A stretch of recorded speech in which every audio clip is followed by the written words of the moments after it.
নমস্কার বন্ধুরা, সিমলা মানালি কাসল ট্যুরের আজ আমাদের প্রথম দিন আর এটা তৃতীয় পর্ব। আগের দুটো পর্বে আপনাদের সাথে শেয়ার করেছিলাম নেতাজি এক্সপ্রেসে চড়ে হাওড়া থেকে কালকা এবং হিমদর্শন এক্সপ্রেসে চড়ে কালকা থেকে সিমলা পর্যন্ত পৌঁছানোর গল্প। আজকের পর্বে থাকছে ঠিক তার পরের গল্পটা, মানে সিমলা স্টেশন থেকে আমরা আমাদের আগে থেকে বুক করে রাখা বাসে করে সোজা হোটেলে পৌঁছে গেলাম। আমাদের 14 জনের গ্রুপ ছিল, তাই আমরা আগে থেকেই একটা 14 সিটার ট্রাভেলার যে বাসগুলো হয় সেগুলো বুক করে রেখেছিলাম এবং এই বাসে করেই কিন্তু আমরা এই পুরো ট্যুরটা কমপ্লিট করেছিলাম। স্টেশন থেকে হোটেলের দূরত্ব ছিল প্রায় 15 থেকে 20 মিনিট। সিমলার প্রাকৃতিক সৌন্দর্য দেখতে দেখতে আমরা পৌঁছে গেলাম সোজা হোটেলে। সিমলায় আমাদের বুক করা হোটেলের নাম ছিল সিলিকন ইন। এই হচ্ছে হোটেল। আর আপনাদের বলে রাখি, এই পুরো ট্যুরটা আমরা করেছিলাম অফবিট ট্রাভেলের সাথে। আমি ডেসক্রিপশন বক্সে এবং স্ক্রিনে মোবাইল নাম্বারটা দিয়ে রাখছি, আপনারা চাইলে সেখান থেকে যোগাযোগ করতে পারেন। আমাদের টিম মেম্বাররা সব আশেপাশেই ছড়িয়ে ছিটিয়ে রয়েছেন। এই হচ্ছে সিলিকন ইনের রিসেপশন এরিয়া। রিসেপশনে আপনারা যতজন যাবেন সবার আইডেন্টিটি প্রুফ একটা করে দেখাতে হবে। ভোটার কার্ড অথবা আধার কার্ড অথবা প্যান কার্ড যে কোনো একটা এখানে আপনারা দেখাতে পারেন। অতি অবশ্যই এটা কিন্তু সঙ্গে ক্যারি করবেন। এখানে রিসেপশন লাগোয়া এই হচ্ছে ডাইনিং এরিয়া। ডাইনিং এরিয়াটাও বেশ সুন্দর আর এখান দিয়ে বাইরের সুন্দর একটা ভিউ রয়েছে। এই হচ্ছে পুরো ডাইনিং এরিয়া। এখানে এসেই লাঞ্চ ডিনার করতে হবে। আর এই দেখুন, ডাইনিং এর জানালা দিয়ে বাইরের পুরো সিমলা শহরটা দেখতে পাওয়া যাচ্ছে।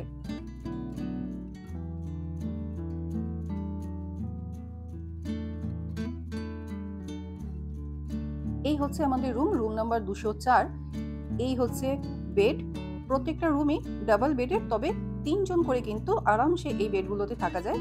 রুম খুব যে বড় তাও নয়, মোটামুটি মিডিয়াম সাইজের রুম, তবে বেশ ভালো ভিউ রয়েছে। এদিকে একটা বড় কাঁচের জানালা রয়েছে, ওদিক দিয়ে ভিউ রয়েছে। এদিকে একটা বড় আয়না রয়েছে, এদিকে বসার চেয়ার টেবিল রয়েছে, আর এদিকে চার্জিং পয়েন্ট রয়েছে। এদিকেও একটা জানালা রয়েছে, সেখান দিয়ে ভিউ রয়েছে। আর এদিকে রয়েছে একটা ছোট্ট ব্যালকনি। এখানে বেরিয়ে গিয়ে এখানে দাঁড়ালেই কিন্তু খুব সুন্দর একটা সিমলা শহরের ভিউ পাওয়া যায়। বোঝাই যাচ্ছে এখান থেকে রাতের ভিউটাও কিন্তু বেশ ভালো লাগবে। এই হচ্ছে আমাদের সিমলা হোটেলের রুমটা। আর এদিকে রয়েছে ওয়াশরুম মোটামুটি বেশ পরিষ্কার পরিচ্ছন্ন, ঠিকঠাকই ছিল। আর এখানে বেশ কিছু ইম্পর্টেন্ট টেলিফোন নাম্বার দেওয়া রয়েছে। क्या क्या है मेनू? सलाद, जीरा राइस और ডিম কারি। এটা ডিম কারি গ্রেভি না ডাল? এটা গ্রেভি না, এটা ডাল। হ্যাঁ, এটা ডিম কারি গ্রেভি। আর কিছু আছে? ও, ফুলকপির তরকারি, পনির, জিরা রাইস, ডাল, এগ কারি, ফুলকপি, পনির আর সিমুই। এই ছিল লাঞ্চের মেনু। এত লং জার্নির পর সবার কিন্তু বেশ জমিয়ে খিদে পেয়েছিল, তাই বেশ তাড়াতাড়ি আমরা লাঞ্চটা সেরে নিলাম। এখন আমরা যাচ্ছি জাকু টেম্পল। আগে আমরা হোটেল থেকে মলের জন্যই বেরিয়েছিলাম, কিন্তু তার আগে আমরা এখান থেকে জাকু টেম্পলটা চলে যাচ্ছি, কারণ সন্ধে হয়ে এসেছে, এরপর অন্ধকার হয়ে যাবে। এরপর আমরা আবার মলে আসবো। তো চলুন আগে জাকু টেম্পলটা ঘুরে নেওয়া যাবে। সিমলার মল রোড থেকে মোটামুটি 3 কিলোমিটার দূরে এই জাকু টেম্পল অবস্থিত, যেটা সিমলার সর্বোচ্চ চূড়ায় অবস্থিত। পুরো সিমলা শহরটা থেকে কিন্তু এই জাকু টেম্পলটা দেখতে পাওয়া যায়। জাকু টেম্পলের রাস্তায় বড় গাড়ি বা ট্রাভেলার কিন্তু অ্যালাউ নেই, সেজন্য মলের সামনে থেকে এরকম ছোট 4 সিটার গাড়ি আমরা নিয়ে নিয়েছিলাম, যেখানে আমাদের ভাড়া পড়েছিল আপ এবং ডাউন প্রত্যেকের জন্য 100-200 টাকা করে। গাড়ি মন্দিরের একদম সামনে পর্যন্ত আপনাকে নিয়ে যাবে এবং নিয়ে এসে আবার মল রোডে ছেড়ে দেবে। আর এছাড়াও এখানে আপনারা পৌঁছাতে পারেন রোপওয়ে করে। রোপওয়ে করে এই জাকু টেম্পল পৌঁছাতে মাত্র 6 মিনিট সময় লাগে। রোপওয়ের বুকিং আপনারা অনলাইন আগে থেকেও করে রাখতে পারেন, অথবা ওখানে গিয়েও স্পট বুকিং করতে পারেন। রোপওয়ের ভাড়া বোথ সাইড 500 টাকা। গাড়ি আমাদের একদম মন্দিরের সামনেই নামিয়েছে। আমরা এখন একদম মন্দির চত্বরেই রয়েছি। এখানে প্রচুর পার্কিং রয়েছে ওপরে এবং নিচের দিকেও কিন্তু প্রচুর পার্কিং রয়েছে। আর এখানে যাওয়ার জন্য একদিকে রয়েছে এসকেলেটর। যদি আপনার হাঁটুতে বা কোমরে প্রবলেম থাকে তাহলে আপনারা 20 টাকা দিয়ে টিকিট কেটে এসকেলেটরে যেতে পারেন, অথবা হেঁটেও কিন্তু যাওয়ার রাস্তা আছে। সেক্ষেত্রে বেশ কিছুটা সিঁড়ি চড়ে আপনাকে মূল মন্দির পর্যন্ত পৌঁছাতে হবে।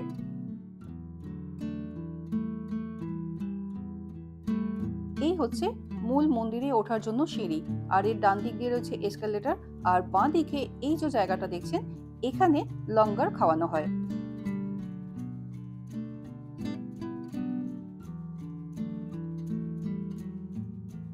আমরা কিন্তু এই সিঁড়ি ধরেই সোজা মন্দিরে যাব।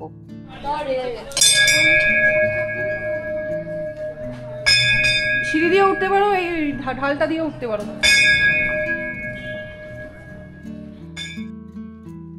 ওপরে ওঠার জন্য দু রকম অপশন রয়েছে। এদিকে এরকম ধাপে ধাপে সিঁড়ি বানানো রয়েছে, এখানে টোটাল 300টা সিঁড়ি আছে। আর পাশের রাস্তাটা এরকম ঢালু রাস্তা, সেখান দিয়েও আপনারা উঠতে পারেন। আর পুরো রাস্তাটায় এই ওপর দিকে হনুমান চালিসা লেখা রয়েছে। মন্দিরে ওঠার সময় বাঁ দিকের সিনিক বিউটিটা কিন্তু একদম মিস করবেন না। মাঝে এরকম একটা জায়গা বানানো রয়েছে, উঠতে উঠতে যদি হাঁপিয়ে যান বসে রেস্ট করার জন্য। আর এখান থেকে সত্যি বাইরের দৃশ্যটাও অসাধারণ দেখতে লাগছে। প্রায় সন্ধে হয়ে এসেছে, সূর্যি মামা ডুবুডুবু করছে, তাই চটপট এখানে সময় নষ্ট না করে আমরা উঠে গেলাম মন্দিরের একেবারে ওপরে।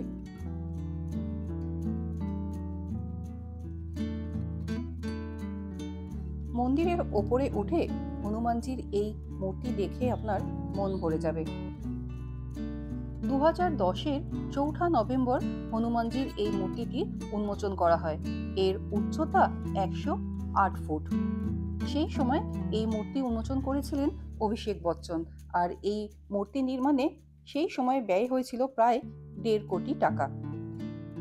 সিমলা মল এবং পুরো সিমলা শহর থেকে এই মূর্তিটা কিন্তু দেখতে পাওয়া যায়, এবং রাত্রের বেলা আলোর জন্য এই মূর্তিটা কিন্তু আরো স্পষ্টভাবে দেখতে পাওয়া যায়।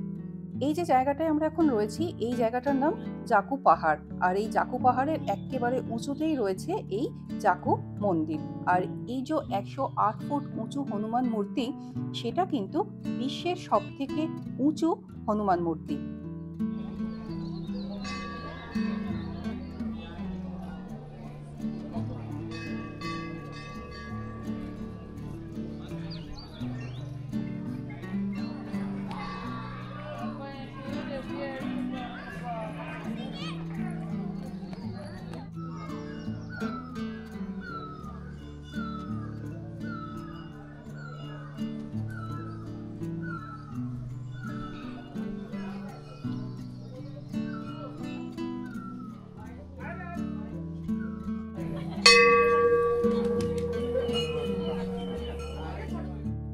আমরা সন্ধে হওয়ার কিছুক্ষণ আগে গিয়েছিলাম, চারদিকের পরিবেশটা কিন্তু তখন বেশ মনোরম লাগছিল। আর তাছাড়াও এরকম শান্ত পাহাড়ের ওপরে এরকম সুন্দর একটা মন্দির, এখানে এলে আপনা থেকেই মনে একটা আধ্যাত্মিক ভাব চলে আসে।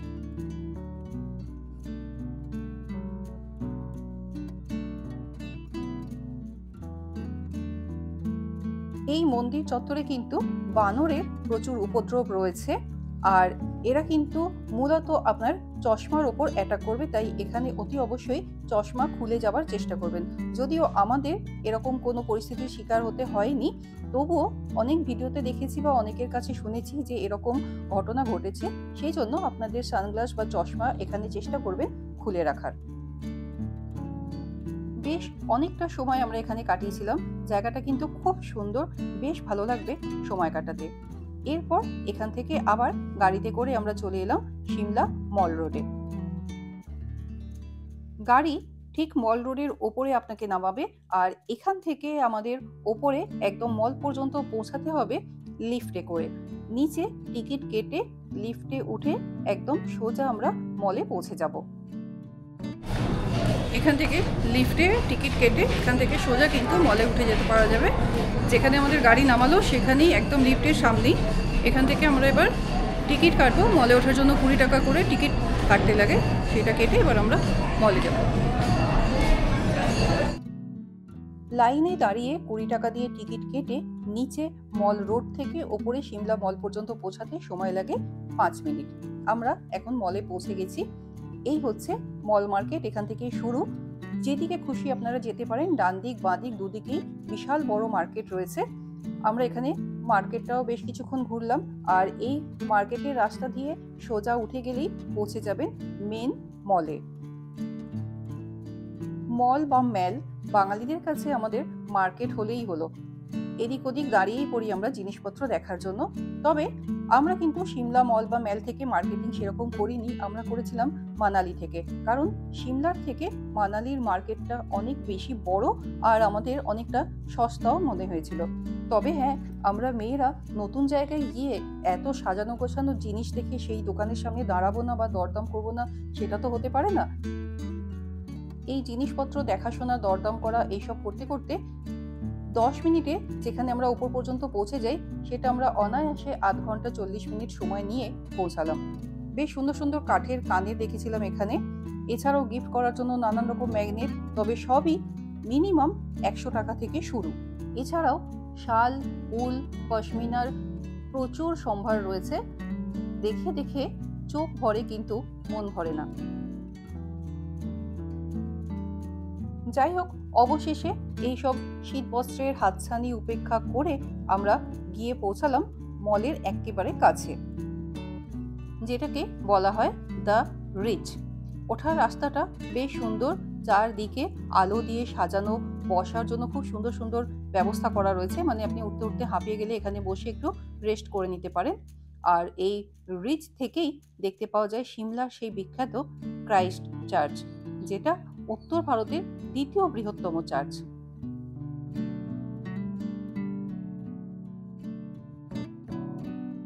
এই মলের দিনের সৌন্দর্য একরকম আর রাতের সৌন্দর্য একেবারে আলাদা। বেশ ভালো লাগবে সন্ধেবেলা এখানে সময় কাটাতে। প্রচুর দোকান রয়েছে খাবারের, নানান রকম খাবার ট্রাই করতে পারেন। আর এর ওপর থেকে পুরো সিমলা শহরের ভিউটাও কিন্তু জাস্ট অসাধারণ। মলের ওপরে আসার পর আপনারা এখান থেকে চার্চে যেতে পারেন, তবে চার্চ শুধুমাত্র রবিবার খোলা থাকে, বাকি দিন কিন্তু বন্ধ থাকে, ভেতরে যেতে দেওয়া হয় না। আর এই মল থেকে বাঁ দিকে হেঁটে 10 মিনিট গেলে পৌঁছে যাবেন সিমলা কালীবাড়ি। তবে সিমলা কালীবাড়ি কিন্তু রাত 8টার মধ্যেই বন্ধ হয়ে যায়, তাই চেষ্টা করবেন তার আগে যাওয়ার। আর এই হচ্ছে মলের ওপর থেকে বা রিজের ওপর থেকে সিমলা শহরের ভিউ, জাস্ট অসাধারণ সুন্দর ভিউ। আর ওই ওপরে দেখা যাচ্ছে চাকু টেম্পল, চার্চের পেছনে। চার্চের ঠিক পাশের জায়গাটা যেখানটা আমরা যাইনি, সেটা হচ্ছে স্ক্যান্ডেল পয়েন্ট। 1892 সালে পাটিয়ালার মহারাজা ভূপিন্দর সিং এবং তৎকালীন ভাইসরয়ের কন্যার পালিয়ে যাওয়ার ঘটনাকে কেন্দ্র করে এই জায়গাটার নাম হয়ে ওঠে স্ক্যান্ডেল পয়েন্ট। মলের ওপরে পৌঁছে এই সব জায়গাগুলো আপনারা দেখে নিতে পারেন। মলে দারুণ দারুণ খাবার পাওয়া যায়, সেগুলোও কিন্তু ট্রাই করতে ভুলবেন না। আমরা এখানে ট্রাই করেছিলাম হিমাচলি সিড্ডু। 1 প্লেটের দাম 100 টাকা। একটাই সিড্ডুকে 6 থেকে 8টা ভাগে কেটে দেওয়া হয়, ওপর দিয়ে চাটনি আর ঘি দিয়ে দেওয়া হয়। এই হচ্ছে সিমলার সেই স্পেশাল সিড্ডু। দেখি ট্রাই করে কেমন খেতে, ফার্স্ট টাইম ট্রাই করছি।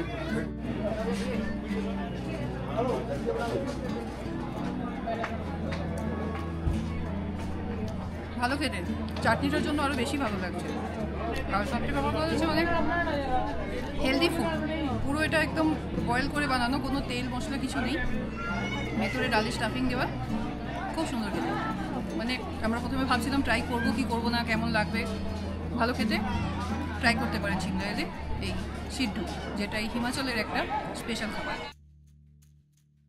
আমরা সিমলা কালীবাড়িতে আর যেতে পারিনি, রাত 8টা বেজে গেছিল, সেই জন্য বেশ কিছুক্ষণ মলে সময় কাটিয়ে আমরা আবার হোটেলে ফিরে এলাম। আর এই হচ্ছে হোটেলের ব্যালকনি থেকে রাত্রের ভিউ। সেদিন বেশ জ্যোৎস্না রাত ছিল, বেশ ভালো লাগছিল ব্যালকনিতে বসে সময় কাটাতে। ডিনারের মেনুতে ছিল মটর পনির, এদিকে আছে পায়েস, আমরা রুটি নিয়েছিলাম, ভাতের অপশনও রয়েছে, চিকেন রয়েছে, ডাল রয়েছে, স্যালাড ছিল। ডিনার সেরে ঘুম দিলাম, একদম চোখ খুললো পরের দিন সকালে। সিমলার সকাল,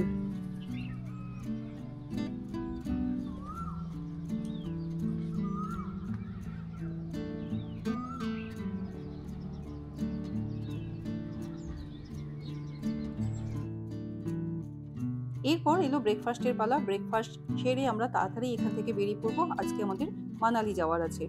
ব্রেকফাস্টে অনেক কিছুই ছিল, স্যান্ডউইচ, চিড়ের উপমা ছিল, আলুর পরোটা ছিল, দই ছিল। আলুর পরোটার ভিডিওটা করা হয়নি। বয়েলড এগ ছিল।